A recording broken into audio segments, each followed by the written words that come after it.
오늘은 CP 힙 디스플레이스먼트에 대해서 제가 강의를 해드리도록 하겠습니다. 그래서 뇌성마비에 대해서 뭐 다시 말씀드리면 뇌성마비는 무브먼트하고 포스처의 디벨롭먼트의 문제예요. 그래서 그거가 결국 액티비티의 리미테이션을 보이는 거. 그런데 그 원인이 피탈 인펀트 브레인에서 생기는 거고 그, 그 원인 자체는 프로그레시브 하지 않은 게 특징인 것입니다. 이게 뇌성마비입니다. 뇌성마비라는 거를 과거에 이렇게, 과거도 아니죠. 사실 뇌성마비라는 질환은 상당히 오래전서부터 있어 왔고, 뭐 인류와 같이 있었겠죠. 그렇지만 그 질환을 어떻게 분류를 하고 이게 그 질환이 이 질환이라고 이렇게 정의를 내린 거는 그렇게 오래되지는 않았습니다. 이렇게 분류를, 그러니까 정의를 내렸을 뿐이지 사실 내성마비가 그러면 진행을 하지 않느냐 하면 그 진행을 어떻게 정의하느냐에 따라 달라요. 그래서 뇌병변은 진행하지 않아요. 워낙 뇌에 있는 병변 자체는 스카링이 돼서 진행하지는 않지만 그걸로 인해서 2차적인 근골격계의 변형은 진행을 합니다. 요거를 알고 계시는 게 중요해요. 그래서 중추신경계에 뇌에 어떤 손상이 있었다 하면 그것이 프라이머리하게 스파스티시티나 머슬 임밸런스로 나타나게 됩니다. 그리고 그게 오랫동안 지속되고 아이들이 특히 어린아이들에서 이제 자라면서 디벨롭먼트하고 같이 맞물려서 머슬 컨트랙처가 생기고 보니 디포미티가 생기고 심지어는 조인트의 디슬로케이션 등 조인트 디포메이션이 생기게 됩니다. 그 경직성이라는 거는 요 경직성이라는 개념을 알고 있어야 돼요. 코티코 스파이널 트랙에 롱 트랙에 원래 이니비토리 시그널이 내려온다고 생각을 하잖아요. 근데 그 이니비토리 시그널이 감소하게 되면 페리페리에 있는 스파인 쪽에 있는 리플렉스 아크가 항진되게 되죠. 그래서 스트레치 리플렉스가 항진이 되고 그걸로 인해 이제 뻣뻣함이 나타나게 돼요. 그러니까 조금의 스트레칭 스티뮬러스에 의해서 과하게 반응을 하게 돼서 컨트랙션이 생기죠. 머슬 컨트랙션이 생기죠. 이거를 우리가 경직성이라고 해요. 스파스티시티라고 하고 이게 특징적으로 패시브 스트레치에 의해서 생기게 되죠. 그런 어떤 자극에 의해서. 그리고 천천히 늘렸을 때는 안 생기고 빠르게 늘렸을 때는 생기게 됩니다. 그래서 벨로시티 디펜던트라고 얘기를 하죠. 그래서 정형외과는 사실 그 뇌나 이렇게 어떤 프라이머리한 프라블럼을 해결하는 과는 아니고요.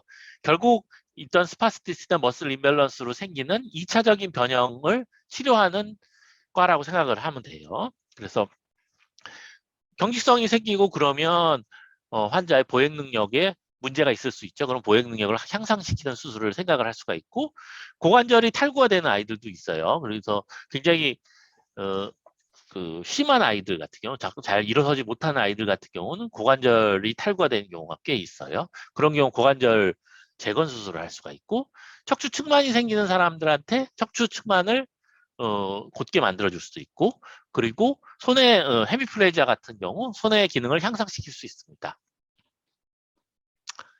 그 GMFCS 레벨은 꼭 알고 있어야 되죠. 그래서 어, 환자의 기능에 따라서 우리가 어느 정도 분류를 해놓은 거예요. 원 같은 경우는 하이 펑셔널 액티비티가 다 가능한 뭐 뛰고 걷고 뭐 계단 오르내리고 이런 것들이 큰 문제 없는 아이들이고 5 같은 경우는 목도 못 가르고 전혀 누워있는 친구들이죠. 그래서 1, 2, 3, 4, 5가 이렇게 나눠지고 이 기능적인 상태에 따라서 환자의 수술이나 치료의 골이 달라지게 되겠죠. 그래서 이런 환자 같은 경우는 뭐 약간 까치발하는 거 말고는 뭐 전혀 문제가 없는 친구죠. 그러면 이 친구의 치료 목표는 더 잘 걷게 하고 까치발 없애주는 게 목표가 될 수가 있겠죠. 이 환자 같은 경우는 아까 걷는 데는 큰 문제는 없는데 그렇지만 아무래도 하이엔드 펑셔닝은 안 돼.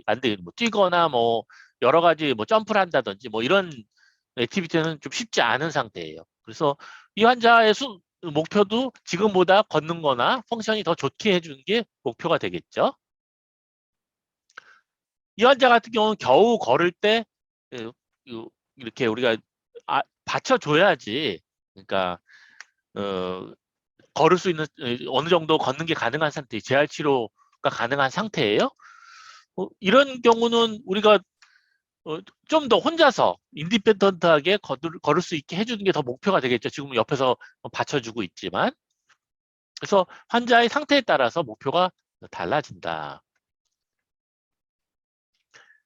5 환자는 이게 본인 혼자 이렇게 그 앉아있지도 못해요. 이게 목도 못 가늘고.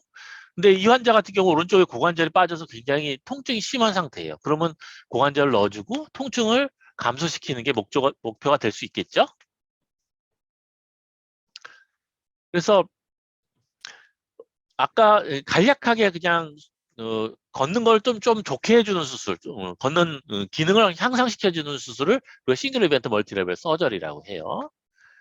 그래서 보행 가능한 뇌성마비 환자의 보행을 좀 더 용이하게 하기 위해서 구축된 건의 연장술과 이전술, 골 변형에 대한 수술을 한 번에 시행하는 방법이에요. 그래서 이거는 이제 보행 분석이 이제 필요합니다. 여러 가지 환자한테 있는 문제를 모두 파악을 해가지고 그 문제에 대해서 다 수술적 치료를 한꺼번에 하게 돼요. 그래서 싱글 이벤트 한 번에 멀티레벨 여러 군데 수술을 한다. 이렇게 해서 싱글 이벤트 멀티레벨 서저리라고 해요. 그래서 이 환자 같은 경우는 보시면 인토잉, 팁토잉, 그리고 스티프니 게이트가 있어요. 그래서 앵클하고 무릎 앞뒤하고의 수술을 한꺼번에 이제 진행을 합니다. 이렇게 하기 전에 그 비디오를 촬영을 하고 그리고 어떤 문제가 있나 파악을 한 다음에 거기 있는 문제를 모두 해결을 하게 되죠. 그래서 수술 후 1년 후에 팁토잉은 없어지고 무릎 스티프니도 없어지고 인토잉 안짱걸음도 없어진 것을 확인할 수 있습니다. 그래서 이렇게 해서 지금 걷는 거에 비해서 좀 더 좋은 펑션을 얻기 위한 수술이 싱글 이벤트 멀티레벨 서저리입니다. 오늘 좀 포커스를 두려고 하는 거는 힙 서저리예요. 고관절이 빠지는 아이들에 대한 수술입니다. 힙 서저리, 그러니까 고관절이 빠지는 경우는 많이 심한 환자에서 많이 나타나요. 그렇기 때문에 우리가 레벨 4, 5 환자, 잘 걷지 못하는, 잘 쓰지 못하는 또는 누워있는 환자들한테 발생을 많이 하죠. 그래서 고관절이 되게 좀 빠지는 건데 그래도 CP 힙 디스플레이스먼트라고 그래요. 근데 빠지는 정도가 뭐 조금 빠진 애들도 있고 많이 빠진 애들도 있고 그래서 그걸 통칭해서 힙 디스플레이스먼트라고 하고요. 한글로는 우리가 이미 굳어진 용어가 있기 때문에 뇌성마비 고관절 탈구라고 합니다. 그래서 대개 레벨 4, 5 환자에서 생기고 왜 그러겠어요? 4, 5 환자와 경직성이 좀 더 심하고 머슬 리메런스 더 심할 거예요. 그리고 웨이트베어링도 잘 안 되니까 고관절도 잘 자라지 않을 거고 그리고 아세타블라 디스플라자, 페모랄 안테버전하고 콕사 발가가 더 심합니다. 그렇기 때문에 특히 5가 제일 많고요. 그 다음에 4가 많다. 이렇게 생각을 하시면 됩니다. 아까 보여드렸던 이 사진인데요. 오른쪽이 빠져 있는 거예요. 그래서 대개는 처음에는 안 빠져 있다가 한 평균 5에서 7세 정도에 빠지기 시작합니다. 그리고 탈구가 되면 어떻겠어요? 굉장히 심한 통증을 발생하겠죠. 그리고 에비덕션이 안 되기 때문에 청결 유지가 힘들고 빠져 있기 때문에 기립이 힘들어집니다. 이거 힙의 CT 사진인데요. 힙이 오른쪽이 빠지는 아이예요. 오른쪽이 힙이 어덕션하고 플렉션 되면 포스테리어 수페리어 쪽으로 빠지는 벡터가 작용을 하게 돼요. 이거는 보셨을 텐데 이게 정상 화나의 그 어린이의 엑스레이입니다. 그래서 7살인데 이게 넥샤프트 앵글이 한 요 정도예요. 요 정도 넥샤프트 앵글이 있어요. 이게 이제 노멀 힙이라고 보시면 됩니다. 8살인데 이거 좀 서 있죠. 이렇게. 이걸 콕사 발가라고 하고 외반고라고 합니다. 그리고 이게 외반고 그러니까 콕사 발가가 있죠. 근데 아까 엑스레이에 비해서 이게 고관절이 좀 더 서 있어요. 반대쪽도 그렇고. 그리고 좀 왼쪽 같은 경우 좀 빠져 있는 것 같죠? 바깥으로 좀 더 나와 있는 것 같죠? 6살 다른 아이인데 이 친구는 더 일자로 서 있죠? 그리고 양쪽이 다 빠져, 오른쪽이 더 빠져 있고 거의 다 빠져 있죠?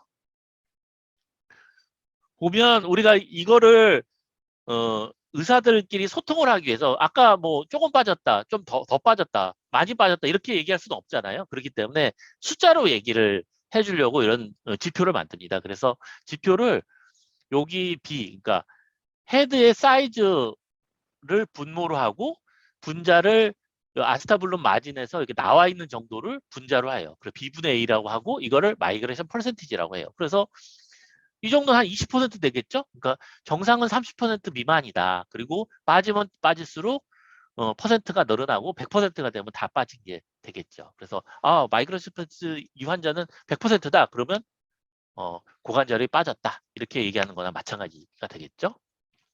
그래서 이런 건 8살 환자인데 이 환자 마이크로시프트 몇 퍼센트냐? 그러면 원래 여기 있어야 되는 이쪽으로 다 빠져 있죠. 그래서 마진에서 나온 게 100%가 나왔죠. 이 헤드를 분자로 하고 나온 정도를 분모를 했을 때 이 환자는 100%일 거예요. 그래서 이거 100%다. 이렇게 표현을 합니다. 완전한 디슬로케이션이죠. 어, 아까 말했듯이 뇌성마비라는 거는 뇌 질환, 뇌 병변은 진행하지 않지만 나에게 그 페리페리 뇌병변 뇌에서 자꾸 잘못된 시그널을 계속 보내주기 때문에 페리페리의 디벨로먼트에 문제가 생깁니다. 그렇게 해가지고 페리페리의 어떤 조인트나 머슬이나 본의 디포미티는 진행이 되죠. 그래서 이 환자 같은 경우 5살 레벨 4 환자예요. 빠진 게 뭐 35%, 45% 이렇게 얘기를 했는데 이쪽이 좀 더 빠져 있죠. 1년이 지났더니 더 빠졌어요. 이게 진행을 하는 겁니다. 그러니까 경직성이 있는 게 없어진 게 아니니까 뇌성마비 자체는 계속 있으니까 고관절이 자라면서 계속 영향을 받게 되는 거예요. 이런 좀 레벨 5 환자예요. 처음에 지금 사실은 콕사발가는 있죠. 다 고관절은 다 서 있는데 지금 마이그레이션 퍼센티지로 치면 여기 거의 다 0에 가까워요. 괜찮아요. 지금 문제가 되지 않습니다. 그렇지만 1년이 지났더니 빠지죠. 이쪽은 한 50% 빠졌고요. 이렇습니다. 이게 진행이 된다. 아까 그 운동 능력도 좀 안 좋아질 수도 있고 여기 고관절로만 치면 고관절의 탈구가 진행할 수가 있습니다. 그렇기 때문에 우리가 뇌성마비가 있다고 하면 뇌성마비에 고관절 탈구 특히 잘 생기니까 그리고 나중에 큰 문제를 일으키니까 이렇게 계속 모니터링을 하게 돼요. 환자들이 처음에 4살에 왔는데 고관절 탈구가 없다고 하더라도 너는 평생 괜찮다 이렇게 얘기하는 게 아니라 뭐 1년이나 6개월에 한 번씩 보면서 이게 진행하는지 보고 어떤 문제가 생기면 조기에 인터벤션을 해야 되겠죠. 그래서 이런 거를 이렇게 고관절을 모니터링하는 거를 힙 서베일런스라고 합니다. 계속 우리가 감시를 한다. 고관절 감시를 한다. 그래서 환자가 괜찮다 하더라도 6개월에 특히 뇌성마비 특히 더 자주 서베일런스 해야 될 환자는 어떤 환자들일까요? 레벨 4나 5를 더 많이 봐야 되겠죠? 원 같은 경우는 뜨문뜨문 하더라도 4, 5 환자는 매년 또는 6개월에 한 번씩 환자를 보고 엑스레이를 찍고 문제가 있는지 확인을 해야 되겠죠. 개념만 알고 있으면 돼요. 이걸 뭐 하나하나 외울 전혀 그럴 필요 전혀 없죠. 이런 환자입니다. 6살 환자인데 6살 환자인데 어, 이쪽 왼쪽이 뇌성마비 환자예요. 왼쪽이 조금 빠져 있죠. 그러면 우리는 저 같은 경우는 지금 수술을 시행을 하자. 이게 지금 넣어줘야 돼. 이거 진행한다. 이렇게 말씀을 드렸어요. 그렇지만 당장 환자는 별로 증상이 없는 것 같고 그러니까 부모님이 안 오셨어요. 수술만 잡아놓고 안 오셨어요. 그리고 한 6, 7년 있다가 다시 왔어요. 어떻게 됐겠어요? 이게 진행을 해요. 이렇게 됐어요. 양쪽 다 빠졌죠? 양쪽 다 빠지고 빠진 뼈는 여기가 파괴가 됐죠. 이렇게 오래돼가지고 그리고 척추 측만도 생기고 뇌성마비가 이렇습니다. 그러니까 처음에 어느 정도 괜찮다고 해서 그게 나중에 괜찮다는 얘기가 아니에요. 그리고 뇌성마비의 뇌병변이 진행하지 않는다고 해서 페리페리의 병변이 진행하지 않는 게 아닙니다. 그러니까 요거에 대한 개념을 알고 계셔야 돼요. 사실 이렇게 해도 이때 수술이 가능해요. 그래서 가면 갈수록 수술은 더 어려워지지만 아까 처음에 했을 때 수술은 더 편하겠죠. 근데 뭐 지금도 이렇게 수술을 합니다. 다시 늘 수는 있어요. 근데 아무래도 어렸을 때 했으면 결과가 더 좋겠죠. 뿐만 아니라 이제 아까 콕자발가가 있다고 했잖아요. 근데 뼈가 고관절이 탈구가 되면 위에 두꺼운 아세타블룸의 형성도 잘 안 되겠죠. 그러니까 동그랗게 예쁘게 되지가 않고 뭔가 디펙트가 생기게 돼요. 그래서 실제로 우리가 CT를 찍어보면 여기가 볼에 속해서 소켓의 모양이 예쁘지가 않고 잘 들어갈 수 있는 잘 들어갈 수 없게 소켓이 뭉그러지게 돼요. 이걸 이게 아스타블라 디펙트라고 하고 또는 아스타블라 디스플라지아라고 합니다. 그래서 뇌성마비에서 아스타블라 디펙트는 이것도 마찬가지예요. 레벨 5 환자. 그러니까 더 심한 환자일수록 더 디펙트가 잘 많이 생깁니다. 그래서 이것에 대한 수술도 실수적 치료도 필요해요. 그래서 서지컬 트리트먼트는 되게 어떻게 하게 되냐면 우리가 고를 생각해 봐야 돼요. DDH 같은 경우는 우리가 고관절 말고는 다 노멀 펑션이에요. 고관절 한쪽에 DDH가 있다고 하면 이건 고관절 말고는 다 괜찮으니까 우리가 고관절을 잘 치료를 해줘서 그냥 정상에 가깝게 만들어줘야 돼요. 그래서 림핑이 없도록 만들어주고 페인이 없어야 되고 나중에 OA가 생기면 안 돼야 돼요. 그런 식의 골이 돼요. 근데 뇌성마비의 고관절 힙 같은 경우는 고관절을 치료했다고 해서 뇌성마비가 없어지는 건 아니잖아요. 그래서 아까도 빠진 거나 마찬가지로 똑같이 빠지는 폴스를 계속 받을 수가 있어요.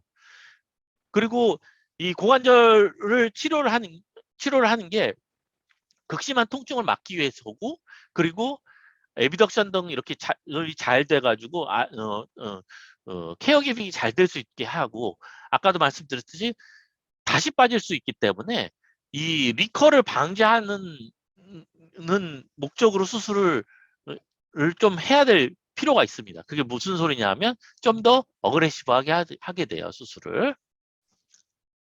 그래서 소프티슈를 릴리즈하고 짧은 근육을 다 늘려주고 리커를 막기 위해서 스파스티스가 있는 근육을 다 늘려줘야 되겠죠. 그리고 오픈 리덕션을 하고 피모 사이드하고 펠비스 사이드 쪽을 다 오스테오토미를 하게 됩니다. 그래서 어그레시브 소프티슈 릴리즈, 바리제이션을 충분히 하고 위에 뚜껑뼈를 충분히 덮어주고 그리고 양쪽을 수술해요. 이것도 또 재밌는 개념이죠. 그래서 이제 아마 목요일 날 들어오실 때 한번 수술 학생 선생님들은 보시게 될 텐데 이게 페모럴 바리제이션 오스테오토미입니다. 그리고 펠빅 오스테오토미도 하고 그래가지고 수술 전에 이렇게 콕사 발가가 있고 마이크로스 퍼센트 100% 완전히 빠져있는 친구들을 소프티슈 릴리즈하고 오픈 리덕션하고 바리제이션하고 펠빅 오스테오토미를 하게 돼서 이런 식으로 넣어주게 됩니다. 그런데 이제 한쪽만 빠진 아이들이 있어요. 근데 생각을 해보세요. 한쪽이 빠졌어요. 근데 콕사 발가는 사실 양쪽 다 있어요. 그리고 뇌성마비는 뭐 한쪽만 뇌성마비가 있는 게 아니고 전체적으로 뇌성마비가 있죠. 그럼 무슨 얘기냐면 우리가 이제 합리적으로 생각해 봤을 때 한쪽이 빠졌다고 해도 반대쪽이 좀 지나다 보면 반대쪽도 빠질 수 있을 거 아니에요? 그랬더니 실제로 그렇게 해서 봤더니 한 50%는 반대쪽이 빠집니다.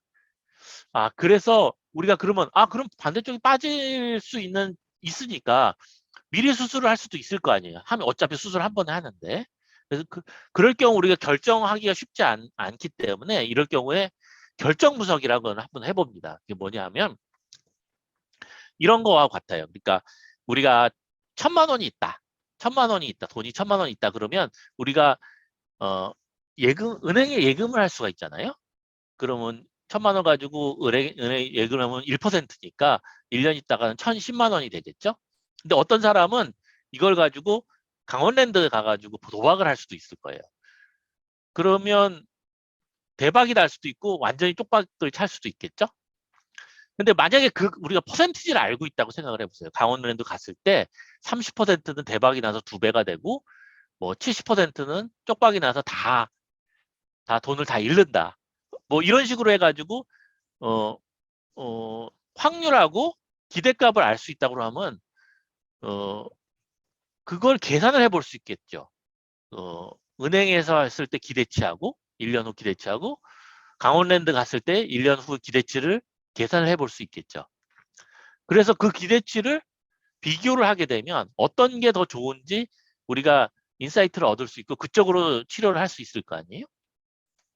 이런 경우도 마찬가지입니다. 그래서 우리가 이때까지 리터러처를 리뷰를 해보고 해봐서 프로필라틱하게 안 빠진 쪽에 수술을 할 경우는 수술 후 컴플리케이션이 안 생길 수도 있고 컴플리케이션이 생길 수 있고 수술 후 빠질 수도 있고 안 빠질 수도 있을 거 아니에요? 근데 이 퍼센티지는 수술 후 빠지는 퍼센티지는 수술 안 하고 빠지는 퍼센티지보다는 더 낮겠죠. 근데 컴플리케이션 수술을 하니까 수술에 대한 컴플리케이션은 우리가 감수를 해야 될 거고 그리고 그냥 옵저베이션을 했는데 그냥 안 빠지면 제일 좋겠죠. 근데 만약 옵저베이션을 했는데 거기가 안 빠진 쪽이 다시 빠져버렸다면 수술을 2번 해야 되는 거죠. 하고 빠지기 전에 한 프로필락틱 서저리는 수술이 간단한데 빠지고 나서는 수술이 굉장히 커지죠. 그러니까 이제 이런 것들을 프로버빌리티하고 그거의 기대치하고를 생각을 해가지고 익스펙테이션치를 이제 이거를 유틸리티라고 해요. 유틸리티하고 프로버빌리티를 생각을 해서 익스펙테이션을 기대치를 비교를 하는 거예요. 그랬더니 저희가 했던 스터디에서는 프로필라틱 서저리를 했을 경우에 좀 더 결과가 좋은 걸로 저희가 나왔어요. 그래서 저희는 다 프로필라틱 서저리를 합니다. 뭐냐면 한쪽이 이렇게 빠졌다. 그러면 양쪽 다 수술을 하는 거예요. 그래서 양쪽 다 바리제이션 한 거. 근데 이쪽은 수술이 좀 더 간단해요. 바리제이션만 하고 소프트 티슈 릴리즈만 하면 되는데 이쪽은 넣어야 오픈 리덕션하고 위에 펠빅 오스테토 등등 다 했죠. 만약에 안 했는데 이쪽이 빠지면 그 큰 수술을 해야 될 거예요. 근데 우리는 그 전에 프로필라틱 서저리를 하는 거죠. 이렇게 하셔서 한 10년 지났는데 안 빠지고 잘 있었어요. 잘 지내고 있어요. 이렇게 되면 우리는 해피하게 끝난다고 생각을 합니다. 실제로 리커는 또 어떤 환자들이 더 리커를 많이 하겠어요? 당연히 5 환자들이 더 많이 하겠죠. 레벨 5 환자들이. 예, 그렇게 생각하시면 됩니다. 그래서 이거는 옛날에 수술했던 거. 이게 저희도 이제 수술 방법들이 자꾸 진화를 해가지고 좀 더 리커를 안 할 수 있도록 이제 수술을 하고 있습니다. 옛날에 이렇게 수술했는데 바리데이션을 했어요. 근데 만약에 DDH라면 이 정도 하면 충분해요. 그렇지만 뇌성마비는 이 정도 하면 다시 이렇게 쓰죠. 이렇게 리커를 합니다. 그러니까 이제 이런 거를 보면서 나중에 환자는 어떻게 해야 될까 이런 것들을 우리가 좀 우리의 프랙티스를 더 진화시킬 수 있겠죠. 그래서 저희 같은 경우는 고관절이 이렇게 처음에는 괜찮죠. 그러다가 이렇게 마이그레이션 퍼센티지를 Y축이라고 한다면 마이그레이션 퍼센티지가 쭉쭉쭉쭉 늘어납니다. 빠집니다. 그러면 어느 순간 수술을 해가지고 마이그레이션 퍼센티지를 0에 가깝게 줄여놓고 그래도 조금씩 리커를 해요. 그렇지만 다 잘할 때까지 리커를 안 하면 아이가 더 잘하고 나면 디벨롭먼트를 안 하면 더 이상 그 고관절이 빠지지는 되게는 않거든요. 그러니까 그때까지 충분히 안 빠질 수 있도록 수술을 좀 더 어그레시브하게 하고 쭉 서밸런스를 해가지고 스켈레탈 머추리티까지 안 빠지게 관리를 한다 하고 이렇게 전체적인 환자의 고관절에 대한 치료 매니지먼트 계획을 세우게 됩니다. 예, 감사합니다.